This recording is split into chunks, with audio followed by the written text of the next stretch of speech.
here in Tokyo, Japan at Sigma headquarters because they have launched some new products. I'm gonna start off with the Sigma BF camera. This is a camera unlike anything else we've ever seen before. It's an interchangeable lens camera with a 24 megapixel full frame sensor. What's interesting about this is it's almost a rebellion against a lot of user interfaces. Now, I've had my hands on it for a very short period of time, and I have some thoughts. First of all, the design of it is very sleek, it's beautiful, very clean lines, and very sharp lines as well. It's 388 grams, and there's definitely a lot of beauty to this camera. The design of this is very stripped down. We're talking about a camera that really doesn't have a lot to it in terms of the grip and the dials. Everything is just on the back of the camera, and you have a single dial that you operate everything. So there's two different menus that you can adjust all of your settings.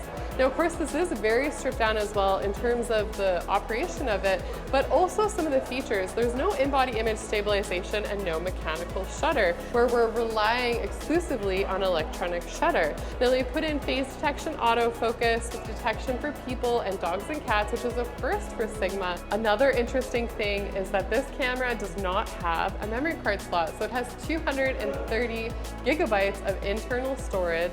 And again, it's just very, very stripped down. There's no ports as well, except for one single USB-C port for fast transfer of your files, as well as USB-C charging.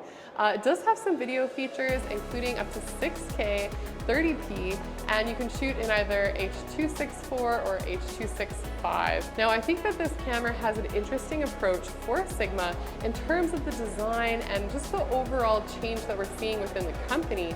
Now, we're gonna get a little bit more in depth with this once we have some more hands-on experience with it. But for now, I wanna know what your first impressions are of this new Sigma BF camera. Let us know below. If you're new to the channel, please subscribe, hit the notification bell. It's been Evelyn from the camera store. We'll catch you again very soon.